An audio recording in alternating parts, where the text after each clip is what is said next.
अस्सलाम वालेकुम dear students. उम्मीद है बेटा आप लोग खैरियत से होंगे। बेटा आज जो है हमारा चैप्टर नंबर 1 है क्वाड्रेटिक इक्वेशन का। ठीक है, हम कर क्या रहे हैं जी, देखें हमने एक जो है यूट्यूब चैनल एक बनाया है जिसमें हम तमाम जो है आपको लेक्चर्स यहाँ पे अपलोड करेंगे। ठीक है, जिसमें हर एक्सरसाइज के क्वेश्चंस आपको करवाए जाएंगे, तमाम चीज़ें, शॉर्ट क्वेश्चन, पेपर में आने वाले तमाम गेस्ट पेपर्स, इंपॉर्टेंट क्वेश्चंस के सवालात, लॉन्ग क्वेश्चन, शॉर्ट क्वेश्चंस, इन तमाम चीज़ों के बारे में आपको बताया जाएगा। ठीक है, आज हम स्टार्ट कर रहे हैं अपनी मैथ 113 या और मैथ 123 का ये चैप्टर नंबर 1 है। इसी तरह चैप्टर नंबर 2, चैप्टर नंबर 3, 4, 5 और 6 एंड 7, यानी कि चैप्टर 1 से लेके चैप्टर नंबर 7 तक आपको पता है कि हमारा पेपर ए है। और चैप्टर नंबर 8 से लेके फिर आगे मैथ 113 के 19 चैप्टर हैं और मैथ 123 के 13 चैप्टर हैं। ठीक है, उनका पेपर बी है। ठीक है, सो इसलिए हमारा दोनों का चैप्टर नंबर 1 जो है वो सेम है। तो आज हम इस चैप्टर नंबर 1 से बाकायदा आगाज करेंगे। अगर आप इस चैनल पे नए हैं तो इस चैनल को सब्सक्राइब करना मत भूलें, क्योंकि हर आने वाली जो है वो अपडेट आपको मिलती रहेगी। अगर आपने सब्सक्राइब नहीं किया होगा तो फिर आपको ढूंढनी पड़ेगी बाकायदा। अगर आप सब्सक्राइब करते हैं तो आपको हर इंफॉर्मेशन आपके पास नोटिफिकेशन आ जाएगा बाकायदा कि आज ये लेक्चर जो है वो अपलोड हो गया है। ठीक है, तो जुड़े रहिए हमारे साथ, वीडियो को एंड तक जरूर देखिएगा। बहुत सी चीजें हम इसमें डिस्कस करने जा रहे हैं। ठीक है, चैप्टर नंबर 1 है हमारा, जैसा कि आपको स्क्रीन पर नजर आ रहा है, क्वाड्रेटिक इक्वेशन का है। फैक्टराइजेशन हमारा इसमें आज हम पढ़ेंगे, लेक्चर नंबर 1 है हमारा। ठीक है, देखें चैप्टर नंबर 1 में पहला टॉपिक हमारा है जी क्वाड्रेटिक इक्वेशन, जिस चैप्टर का नाम है। सबसे पहले तो हम ये देखेंगे कि क्वाड्रेटिक इक्वेशन होती क्या है। ठीक है, अगर हमें क्वाड्रेटिक इक्वेशन के बारे में इल्म होगा तब ही हम जो है वो आगे स्टडी कर सकेंगे इसके बाकी मेथड्स को। ठीक है, an equation of the form A X square plus B X plus C बराबर है 0, जहां पे ए बी सी जो हैं वो रियल नंबर्स हैं, यानी कि इमेजिनरी नंबर्स नहीं है, ये रियल नंबर्स है। ठीक है, and a not equal to 0, यानी कि इसमें ए की कीमत 0 नहीं है, is called quadratic equation in variable x, यानी कि एक्स की सूरत में ये क्वाड्रेटिक इक्वेशन कहलाती है। ठीक है, मैं इनको एक्सप्लेन करता हूँ आपको मजीद। फॉर एग्जाम्पल जैसे एक इक्वेशन दी हुई है x square minus 7x plus 10 is a quadratic equation, कि ये क्वाड्रेटिक इक्वेशन देखिए बिल फॉर पहली कंडीशन यहाँ पे उसने जाहिर की कि ए नॉट इक्वल टू 0। ठीक है, इसके लिए सबसे पहले तो आपको ये स्टडी करना जरूरी है कि क्वाड्रेटिक इक्वेशन सादा लफ्जों में हम कहेंगे किसको। देखें मैंने यहाँ पे लिखी है, एक और डेफिनेशन है क्वाड्रेटिक इक्वेशन की है। क्वाड्रेटिक इक्वेशन क्या होती है जी? Uh second degree equation is called quadratic equation, यानी कि ऐसी इक्वेशन जिसकी डिग्री कितनी हो, 2 हो, सेकंड डिग्री इक्वेशन, यानी कि ऐसी इक्वेशन जिसकी डिग्री कितनी है, 2 है, वो इक्वेशन क्या कहलाती है? क्वाड्रेटिक इक्वेशन कहलाती है। जिसकी डिग्री 1 होती है वो क्या होती है? लीनियर, यानी कि यहाँ पे अगर इस पहले वाले हिस्से को हम रिमूव कर दें, सिर्फ 3x प्लस 5 बराबर 0 लिख दूं तो इसकी जो डिग्री है यानी कि वो 1 बन जाएगी, फिर तो ये क्या बन जाएगी? Linear equation. लेकिन अगर यही x की जो पावर कितनी होगी, 3 हो जाएगी, तो वो क्या बन जाएगी? तो वो क्यूबिक इक्वेशन बन जाएगी। ठीक है, सो ये टाइप्स हैं इक्वेशंस की यहाँ मैंने लिखी है। सो क्वाड्रेटिक इक्वेशन की एक सादा लफ्जों में मैंने यहाँ पे डेफिनेशन लिखी है, या second degree equation is called quadratic equation. So x square plus 3x plus 5 बराबर है 0, ये इसकी एग्जांपल है। ठीक है, अभी हम चलते हैं इस डेफिनेशन की तरफ जो बुक में आपकी उसने लिखी है। An equation of the form, अब यहाँ से आपको पता चल गया कि फॉर्म क्या है इसकी। पहले एक्स स्क्वायर है, डिग्री 2 है, ये क्वाड्रेटिक इक्वेशन है। ए एक्स स्क्वायर, ए का मतलब यहाँ पे कोई भी नंबर हो सकता है, जैसे यहाँ पे एक्स स्क्वायर के साथ क्या है 1 है। बी एक्स का मतलब बी कोई रियल नंबर हो सकता है, यहाँ पे जैसे 7 है। ठीक है, सी क्या है 10 है। Equal to 0 is a quadratic equation. Word जो है वो क्वाड्रेटिक कहाँ से आई? लैटिन जबान का, लतीनी जबान का लफ्ज है फॉर अ स्क्वायर, जिसको आप मुरब्बा कहते हैं, उससे ये आया है जी। Since the highest power of the unknown that appear in the equation is 2, यानी कि जो हाईएस्ट पावर होती है, मैंने अभी आपको बताया कि क्वाड्रेटिक इक्वेशन में जो हाईएस्ट पावर होगी वो कितनी होगी? 2 होगी। ठीक है, अब इसकी 2 फॉर्म्स होती हैं, एक होती है स्टैंडर्ड फॉर्म और एक होती है प्योर फॉर्म। ठीक है, स्टैंडर्ड फॉर्म क्या होती है उसके लिए study. The standard form of the quadratic equation is A X square plus B X plus C बराबर है 0, यानी कि जिसको आप उर्दू जबान में ये भी कहते हैं कि म्यारी शक्ल क्या होती है। ठीक है, सो वही बात है कि स्टैंडर्ड फॉर्म या म्यारी शक्ल। Where a b and c constants हैं, जैसे वो पहले यहाँ पे लिखा उसके ए बी सी जो है वो रियल नंबर कॉन्स्टेंट है, ए नॉट इक्वल टू 0 है, क्योंकि अगर ए 0 हो गया तो यहाँ पे जब लिखेंगे ना ए की जगह 0 को एक्स स्क्वायर तरफ देंगे तो क्या हो जाएगा 0, यानी कि इसका मतलब क्या है कि इसमें एक्स स्क्वायर क्या हो जाएगा, खत्म हो जाएगा। जब एक्स स्क्वायर खत्म हो गया तो फिर ये तो क्वाड्रेटिक रही ना, फिर अकेला एक्स बचा तो वो रियल हो जाएगा, ठीक है, इस लीनियर हो जाएगी इक्वेशन, इसलिए ए का नॉट इक्वल होना जरूरी है। हाँ बी 0 हो सकता है, अगर एक्स खत्म हो भी जाए तो इससे कोई फर्क नहीं पड़ेगा, क्योंकि हाईएस्ट पावर जो है वो 2 यहाँ पे मौजूद है, ठीक है। Then this equation is called the complete quadratic equation, तो फिर इस इक्वेशन को हम कहेंगे कंप्लीट क्वाड्रेटिक इक्वेशन कहेंगे, ठीक है। अब ये एक स्टैंडर्ड फॉर्म है जिसमें पहले एक्स स्क्वायर है, फिर एक्स है और सी है, यानी कि कांस्टेंट नंबर है, ठीक है। अगर बी जो है वो 0 है then it is called a pure और इनकम्प्लीट क्वाड्रेटिक इक्वेशन। अगर बी आपके पास क्या हो जाए 0 हो जाए then it is called pure, यानी कि आपको डायरेक्ट पता चल रहा है कि यहाँ पे एक्स की पावर 2 है, बिल फर्ज ये बी आपका जो है ना यहाँ पे खत्म हो गया, ये है ही नहीं, ठीक है, इसको समझे खत्म हो गया। क्या बचा जी, ए एक्स स्क्वायर और सी। तो अब कैसे पता चलेगा जी, यहाँ पे x की पावर 2 है, पता चला जी क्वाड्रेटिक है। अगर इस x को ना भी देखें तो इससे कोई फर्क नहीं पड़ेगा, बिलफर्ज अगर आप इस x को देखते भी हैं तो स्टैंडर्ड में देखें यहाँ पे x की पावर 1 है, तो अब आपके जहन में आएगा जी x की पावर 1 है, ये तो लीनियर हो सकती है। लेकिन जब आप इधर देखते हैं कि इधर तो x की पावर 2 भी मौजूद है, इसका मतलब है हाईएस्ट पावर 2 है, तो ये क्वाड्रेटिक है, ठीक है। इसलिए यानी कि अगर x 0 हो जाए, बी 0 हो जाए तो एक्स वाली रकम खत्म हो जाएगी, तो इससे हमारे क्वाड्रेटिक क्वेश्चन पे कोई फर्क नहीं पड़ेगा, डायरेक्ट पावर 2 नजर आने से ये पता चलता है कि ये क्वाड्रेटिक है। हाँ लेकिन अगर एक्स भी साथ हो तो फिर पहले हम लीनियर चेक करते हैं, फिर हम उसका एक दूसरी पावर की तरफ जाते हैं, यानी कि एक स्टैंडर्ड वे की तरफ से हम छोटे से बड़े की तरफ चलते हैं, इसलिए इस इक्वेशन को हम स्टैंडर्ड इक्वेशन कह देते हैं। और जब बी 0 हो जाए तो वो इक्वेशन क्या बन जाती है, प्योर बन जाती है, या इनकम्प्लीट क्वाड्रेटिक इक्वेशन भी आप उसको कह सकते हैं, ठीक है जी। देखें आप, हम चलते हैं इसके मेथड्स की तरफ कि मेथड्स कितने हैं इसको सॉल्व करने के क्वाड्रेटिक इक्वेशन को। There are 3 basic techniques for solving quadratic equation के 3 मेथड्स जो हमने दरियाफ्त किए हैं जी अभी तक, वो 3 मैथमेटिशियंस ने दरियाफ्त किए हैं इसको क्वाड्रेटिक इक्वेशन को हल करने के, जिसमें एक मेथड है बाय फैक्टराइजेशन मेथड, दूसरा मेथड है बाय कंप्लीटिंग स्क्वायर मेथड, तीसरा मेथड है by using the quadratic formula. यानी कि 3 तरीके से हम x की वैल्यू मालूम कर सकते हैं क्वाड्रेटिक इक्वेशन में, ये बेस इस x को मालूम करना होता है हमने, यानी कि 3 वे से। कौन कौन से, फैक्टराइजेशन, कंप्लीटिंग स्क्वायर मेथड और क्वाड्रेटिक। सो आज के टॉपिक में हम पहला स्टार्ट करने जा रहे हैं बाय फैक्टराइजेशन मेथड से, ठीक है। पहले हम किसको पढ़ेंगे, फैक्टराइजेशन मेथड को पढ़ेंगे, फिर इसी तरह हम कंप्लीटिंग स्क्वायर पे जाएंगे, फिर क्वाड्रेटिक फार्मूले की तरफ जाएंगे, ठीक है। तो देखिए फैक्टराइजेशन मेथड होता क्या, यहाँ पे थोड़ा सा इसकी इंग्लिश मैं आपको समझा देता हूँ। Right the equation in the standard form, सबसे पहले इक्वेशन को स्टैंडर्ड फॉर्म में लिखना है, ठीक है जी। पहले एक्स स्क्वायर हो, फिर एक्स हो, फिर कांस्टेंट नंबर हो, फिर बराबर हो, ठीक है जी। आगे factorize the quadratic equation on the left hand side if possible, यानी कि आप ये जो बराबर हम लिखते हैं ना 0, सारे इक्वेशन को आपने इस तरफ लेके आना है, इस तरफ क्या होना चाहिए जी, सिर्फ 0 होना चाहिए। The left hand side will be the product of 2 linear factors, यानी कि जो लेफ्ट हैंड साइड है, यानी कि ये वाली साइड इस तरफ जो इक्वेशन होती है वो प्रोडक्ट होना चाहिए तो लीनियर फैक्टर्स का। Then equate each of the, यानी कि उनको बराबर करें लीनियर फैक्टर टू 0, फिर हर एक को आप 0 के बराबर लिखें and solve for value of x, और वहां से आप x की वैल्यू निकाल लें। These values of x given the solution of the equation, यानी कि ये x की जो कीमतें हैं वो सोल्यूशन देती हैं, ठीक है। तो इसको आप रीड आउट किया, हम समझते हैं इसको प्रैक्टिकली। देखें मैं जो आपको एग्जाम्पल भी दूंगा तो मैं साथ साथ वो क्वेश्चंस भी आपको समझाता जा रहा हूं, ताकि जो मैं एग्जाम्पल भी दूं ताकि उसमें भी आपका वक्त ज़ाया ना हो, बल्कि आपका कोई ना कोई सवाल ही हल हो जाए, ठीक है। तो देखें यहाँ पे सबसे पहले देखें राइट साइड पे 0 है, सारे इक्वेशन इस तरफ मौजूद है, ठीक है। पहला सवाल है ये एक्सरसाइज 1.1 का, 3x square plus 7x plus 4 बराबर 0 किया। इसको आपने उसने कहा लीनियर को फैक्टराइज करना, ये कितनी पावर है, 2 है, यहाँ x की पावर कितनी है, 1 है, तो ये कौन सी है, ये 7x जो है वो लीनियर है, इसको फैक्टराइज करना है उसने। पहले भी आप देखें यहाँ पे उसने लिखा भी है कि left hand side will be product of linear factor then equate each of the linear factor to 0, उसके बाद फिर लीनियर को आपने 0 रखना, ठीक है।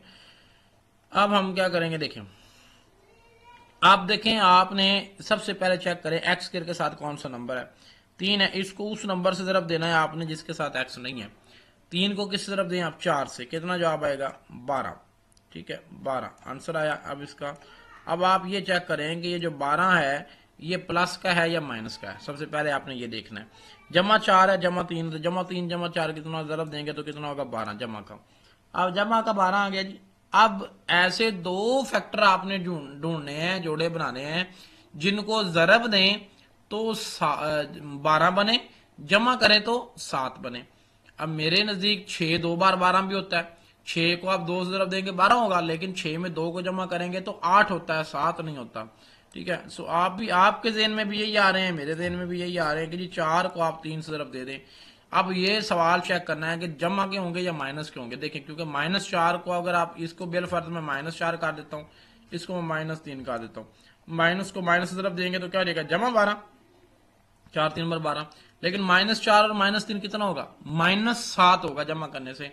हमें क्या चाहिए जमा 7, इसलिए ये क्या होगा जमा 4 और जमा 3 होगा, ठीक है। यानी कि जमा 4 3 बार 12 हो जाएगा जमा का, और जब दोनों को जमा करेंगे तो फिर जमा का 7 आएगा, ठीक है। अब ये फिर पेयर बने जमा 4x जमा 3x जमा 4 बराबर किसके 0 के, ठीक है। अब इन दोनों में से कॉमन क्या आ रहा है जी, इन में से पहले कॉमन ले लें फिर इनमें से कॉमन ले लें, ठीक है। इसमें से कॉमन 3 तो नहीं आ रहा क्योंकि इधर 3 है इधर 4 है, इधर x स्क्वायर है और इधर x है, यानी कि x कॉमन आ रहा है, x को कॉमन ले लिया, क्या बचा 3 बच गया, और x स्क्वायर में से एक x बाहर चला गया तो क्या बचा x। अब x बाहर चला गया तो क्या बच गया 4 बच गया।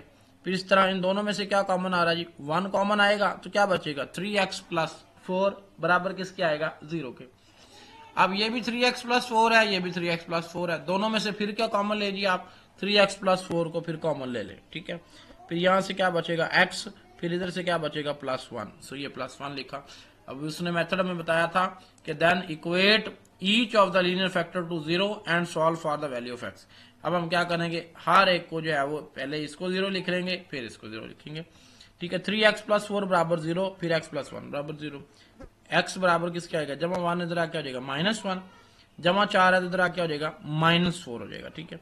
अब 3 क्योंकि जरब हो रहा है x के साथ मल्टीप्लाई हो रहा है तो ये दूसरी तरफ क्या हो जाएगा डिवाइड हो जाएगा, तकसीम हो जाएगा, -4/3, यानी कि -4/3 जो है वो इसका क्या आएगा आंसर आएगा। यानी कि दो सोल्यूशन सेट आ गए, एक -4 और एक -4/3। आपकी मर्जी, आप चाहे -4/3 को पहले लिख लें चाहे -1 को पहले लिख लें, दोनों में से आप जिसको मर्जी पहले लिख लें, इससे कोई फर्क नहीं पड़ेगा। आप चाहे -1 को पहले लिख लें या -4/3 को पहले लिख लें, ये इसका सोल्यूशन सेट है, ठीक है।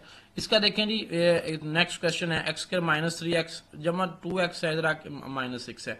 सबसे पहले हम क्या करेंगे, ये जो राइट साइड पे रकम है ये वाली, ये 2x -6 जो ये राइट साइड पे रकम है, हम इसको क्या करेंगे हम इसको दूसरी तरफ ले जाएंगे लेफ्ट साइड पे, ठीक है। जमा 2x इधर क्या हो जाएगा -2x, -6 इधर क्या हो जाएगा +6 बराबर किसके आएगा 0 के।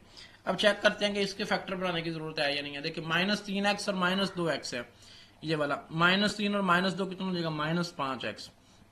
जारी बात है इधर नंबर 6 आ रहा है तो जरब देने से 6 बने, जमा करने से 5 बने, तो यही बन रहे हैं। 3 2 बार 6 होता है, 3 2 5 होता है, यानी कि ये इसके फैक्टर बने बनाए हैं, आपको दोबारा इस तरह फैक्टर बनाने की जरूरत है नहीं है। सो x स्क्वायर में से क्या कॉमन लेंगे आप x लेंगे, यहां से x आ जाएगा, फिर कॉमन यहां से x बाहर चला गया तो क्या बचेगा मेरा बेटा -3 आ गया। अब यहाँ पे देखिए पहले जो अलामत होती है ना जी माइनस हो चाहे प्लस हो, जो भी अलामत पहले होगी आपने वही कॉमन लेनी है जी, ठीक है। -2 है तो माइनस कॉमन आ जाएगा, 2 भी आ जाएगा x। अब जब यहाँ पे तो प्लस की थी रकम लेकिन बाहर कौन सा कॉमन गया माइनस, तो जब माइनस कॉमन लेते हैं तो जो अलामत प्लस की होती है, जो साइन प्लस का होता है वो किस में होता है माइनस में, और जो साइन माइनस का होता है वो किस में होता है प्लस में, ठीक है। सो 6 में से 2 जब कॉमन गया तो 2 3/6 होता है, तो यहाँ पे कितना बचेगा 3 बचेगा, 3 आएगा। अब ये दोनों नंबर फिर एक जैसे हो गए x -3 और x -3, यहां से फिर क्या कॉमन आएगा जी ये फैक्टर x -3 कॉमन आएगा, क्या बचेगा x, और यहां से क्या बचेगा -2 बराबर किसके आएगा 0 के। सो अब या फिर वो दोनों को 0 के बराबर लिखेंगे, x -3 को भी 0 के बराबर लिखा, फिर किसको 0 के बराबर लिखेंगे x -2 को। तो यहां से x किसके बराबर आएगा 2 के, और इधर से x जो -3 है वो इधर किसके बराबर आएगा +3 के, क्योंकि 0 में इधर आके क्या हो जाएगा प्लस। सो 2 और 3 2 और 3 या 3 और 2, ये इसका क्या आ जाएगा सोल्यूशन आ जाएगा। इसका अगला पार्ट देखते हैं, क्वेश्चन नंबर इसका 3 है, तीसरा पार्ट है इसका। देखें सबसे पहले आपने इसको किस में लेके आना जी स्टैंडर्ड फॉर्म में लेके आना, ठीक है। तो ये सारा जो प्रोसेस है ये सारा मैंने किसके लिए किया, स्टैंडर्ड फॉर्म के लिए किया। पहले देखें यहाँ पे 5 जो है ना डिवाइड हो रहा है 1/5 ज़रब हो रहा है 1 माइनस एक्स के साथ, ठीक है, यानी कि 5 तकसीम हो रहा है यहाँ पे। तो आप क्या करें, सिंपल 5 को जो है वो इस तरफ आके ज़रब दे दें, या दोनों तरफ आप किससे ज़रब दे दें, 5 से दे दें, ठीक है। सो 5 को ज़रब देंगे 3x² -1 से, और ऊपर 1 है, 1 किस ज़रब होगा 1 माइनस एक्स से। सो ज़रब दिया जी 5 3 बार 15x² 15x² आ जाएगा। सो 5 को 1 से ज़रब देंगे 5 आ जाएगा, यहाँ पे 5 आ जाएगा, ठीक है। सो 1 को 1 से ज़रब देंगे 1 माइनस एक्स आ जाएगा, ठीक है। सो 15x² -5 ये +1 इधर क्या हो जाएगा -1, और माइनस एक्स इधर क्या हो जाएगा प्लस हो जाएगा, ठीक है, बराबर किसके 0। सो 15x² प्लस एक्स -5 -1 कितना हो जाएगा -6 बराबर किसके 0 के। अब हमने देखना है जी इसके पेयर बनाने हैं। पहले सबसे पहले देखना जी ज़रब देने से नंबर कौन सा बनता है। यहाँ पे आप देखें कि x² के साथ कौन सा नंबर है 15 को आपने 15 को ज़रब देना है इस नंबर के साथ जिसके साथ x नहीं है, यानी कि जिसके साथ अननोन वेरिएबल नहीं है। 15 को 6 से ज़रब देंगे 15 6 बार कितना होता है जी 90 होता है, ठीक है। अब पहले चेक ये करना है कि अलामत कौन सी आनी है, प्लस की या माइनस। देखिए 15 प्लस का है 6 माइनस का है, सो प्लस को माइनस ज़रब देंगे क्या आ जाएगा माइनस। अब ये बात कन्फर्म हो गई है कि जब माइनस आ जाए तो समझें आप एक बात तो कन्फर्म है कि एक वैल्यू प्लस की होगी, दूसरी वैल्यू किसकी होगी माइनस की होगी, ठीक है। ये इस चीज को आपने ध्यान में रखना है, क्यों, क्योंकि प्लस को माइनस से तरफ देंगे तो माइनस आएगा, या माइनस को प्लस से तरफ देंगे तो माइनस आएगा। अगर आप माइनस को माइनस से तरफ देते तब भी प्लस आता है, प्लस को प्लस से तरफ देते हैं तब भी क्या आता है प्लस आता है, ठीक है। तो इसलिए एक वैल्यू फैक्टर बनाते वक्त याद रखना है कि एक वैल्यू प्लस की होगी एक माइनस की होगी। अब डिसाइड ये करना है कि प्लस की वैल्यू कौन सी होगी और माइनस की वैल्यू कौन सी होगी। तो उसके लिए चेक करें जी एक्स के साथ, देखें यहां पे नंबर कौन सा एक्स है, एक्स के साथ कोई भी नंबर नहीं है तो क्या आएगा 1। तो यानी कि अब हमने ऐसा नंबर ढूंढना है कि जिसको आप ज़रब दें तो 90 बने और जमा करें तो 1 बने। सो एक वैल्यू प्लस की और एक वैल्यू किसकी माइनस की। सो आपको नजर भी आ रहा है कि सर देखें यहाँ पे आपने 10 और 9 लिखा है। सो 10 या 10 किसका होगा, ये प्लस का होगा, और 9 किसका होगा माइनस का होगा। क्यों, देखिए प्लस 10 में से -9 जाएगा तो +1 बचेगा। अगर आप 9 कर देते हैं ना प्लस का और 10 माइनस का, सो फिर बड़ी रकम माइनस वाली हो जाएगी तो फिर -1 आएगा, लेकिन यहाँ पे हमें प्लस चाहिए तो इसलिए +10 -9। सो 10 में से 9 जाएंगे तो +1 आएगा, जब हम माइनस को माइनस तरफ देंगे तो -90 आ जाएगा, ठीक है। सो अब इन दोनों में से देखिए कॉमन क्या आएगा। देखें यहाँ पे x तो कॉमन आएगा, 15 में से 5 कॉमन आ जाएगा, 10 में से भी 5, क्योंकि ये दोनों नंबर किस पे तकसीम हो रहे हैं 5 पे। 15 भी 5 पे तकसीम होता है, 10 भी 5 पे तकसीम होता है। कॉमन वही नंबर रहते हैं जो इन दोनों नंबरों को तकसीम करता हो, ठीक है। सो 5 कॉमन आएगा, x भी कॉमन आएगा। 15 में से जब आपका 5 बाहर आ जाएगा तो कितना बचेगा 3x, और 10 को जब 5 पे तकसीम करेंगे तो कितना बचेगा 2, यानी कि 2 आएगा, और x जो है वो पहले ही हम बाहर ले चुके हैं। सो 3x + 2 बचेगा। अब यहां से पहले ये नंबर जो आपको मैंने बताया कि अलामत माइनस ही कॉमन आएगी, दोनों 6 और 9 यानी कि 6 और 9। आप देखेंगे ये किस नंबर पे डिवाइड होते हैं, दोनों 2 पे तो 6 डिवाइड होता है लेकिन 9 नहीं होता, इसलिए यहाँ पे 3 नंबर जो है वो 3 कॉमन आएगा। 3 को कॉमन लेंगे सो 9 3 पे डिवाइड हो गए 3x + 2 आ जाएगा। अब ये 3x + 2 दोनों एक जैसे हैं, फिर इन दोनों को कॉमन लेंगे तो यहाँ से क्या बचेगा 5x, और इस तरफ से क्या बचेगा -3। अब चाहे इसको 0 लिख दें चाहे इसको 0 लिखें, दोनों को 0 लिखेंगे हम। सो +2 इधर क्या हो जाएगा -2। सो 3 ज़रब हो रहा है क्योंकि x के साथ, तो दूसरी तरफ जाके हो जाएगा डिवाइड। सो x की जो कीमत आएगी वो कितनी आएगी -2/3 आएगा। -3 इधर क्या हो जाएगा प्लस हो जाएगा 5 × x। सो 5 को जब ज़रब दे रहे हैं क्या हो जाएगा डिवाइड। सो -2/3 और 3/5 ये इसका क्या आ जाएगा सोल्यूशन सेट आ जाएगा। देखिए ये इसका आंसर आ गया। अब चाहे आप इसको पहले लिख लें या इसको फर्स्ट कर लें, इसको सेकंड कर लें, मैंने आपको बताया कि इससे सोल्यूशन सेट पे कोई फर्क नहीं आएगा। क्वेश्चन नंबर 4 हमारा आज के लेक्चर का आखिरी क्वेश्चन है, इसका पार्ट नंबर 4 है, ठीक है। देखिए बेटा इसको सबसे पहले बगैर किसी टाइम को ज़ाया किए स्टार्ट करते हैं। सबसे पहले तो आपने इनको ज़रब देनी है, ठीक है। ज़रब देने के 2 तरीके हैं। मैं ज़रब देता हूँ, मैंने स्टूडेंट्स को अक्सर को ये मैं मुतारफ कराता हूँ ज़रब देने का रूल क्या है कि जी पहले आप नंबर पहले वाले को उठाएं, अगली सारी रकम से ज़रब दे दें, ठीक है। 2x को ज़रब देंगे x² से 2x क्या आ जाएगा 2x² आ जाएगा, फिर 2x को 1 से ज़रब देंगे क्या आ जाएगा 2x आ जाएगा। फिर दूसरा नंबर लें 3 उठाएं, इस नंबर को फिर अगली सारी रकम से ज़रब दे दें। 3 को ज़रब दें x के साथ 3x आ जाएगा, फिर 3 को 1 से ज़रब देंगे 3 आ जाएगा। ये +1 था, इधर क्या हो जाएगा -1। सो 2x square plus 3x plus 2x क्या हो जाएगा प्लस 5x प्लस 3 -1 क्या हो जाएगा +2 बराबर किसके 0 के। सो 2x square plus 5x plus 2 बराबर 0। ये हमारे पास कौन सी बन गई जी स्टैंडर्ड फॉर्म बन गई है क्वाड्रेटिक इक्वेशन की। अब आप देखें कि यहाँ पे x के साथ कौन सा नंबर है 2, इसको उस नंबर से जब देते हैं जिसके साथ x नहीं है। तो 2 को 2 से मल्टीप्लाई करेंगे तो क्या आएगा 4। अब आप देखें 4 के दो पेयर ऐसे बनाने हैं जिनको जरब दें तो 4 बने और ऐड करें तो प्लस का 5 बने, ठीक है। सो ये बनेंगे कौन से जी 4 और 1, यानी कि प्लस का 4 और प्लस का 1, ठीक है 4 और 1। सो +4 में जब आप प्लस x को ऐड करेंगे तो +4x प्लस x कितना हो जाएगा 5x, और इस तरह फिर 4 को जब 1 से तरफ देंगे तो 4 हो जाएगा। सो इन दोनों में से फिर क्या कॉमन आएगा जी 2x कॉमन आया, यहाँ से कुछ भी कॉमन नहीं आ रहा तो आपको पता है क्या कॉमन आएगा जी 1 कॉमन आएगा। सो 1 कॉमन आ गया, क्या बचेगा x प्लस 2 बचा। दोनों में से फिर क्या कॉमन लेंगे आप जी x प्लस 2 को कॉमन लेंगे तो यहाँ क्या बचेगा 2x प्लस 1 बराबर किसके 0 के।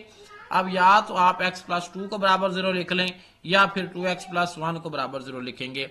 सो x की वैल्यू कितनी आएगी -2 और 2 क्योंकि जरा हो रहा था इधर +1 जरा क्या हो गया माइनस और 2 जरा हो रहा जरा क्या हो जाएगा डिवाइड। तो x की जो वैल्यू आएगी वो कितनी आएगी -1/2 आ जाएगी। सो दो सोल्यूशन सेट हमारे पास आए, एक -2 आया दूसरा -1/2 आया। तो डियर स्टूडेंट्स आज के लिए इतना ही, ठीक है। सो चैनल को सब्सक्राइब करना मत भूलिएगा, वीडियो को एंड तक जरूर देखा करें क्योंकि हर लेक्चर में कोई ना कोई इन्फॉर्मेटिव बात जरूर होती है। तो इसलिए इन चीज़ों को आप किसी भी बात की समझ नहीं है आप कमेंट कर सकते हैं कि सर इस चीज़ की समझ नहीं आई, तो मैं कोशिश करूंगा कि नेक्स्ट वीडियो में आपके पिछले क्वेश्चंस को लेने की, ठीक है मेरे बेटा। तो आज के लिए इतना ही।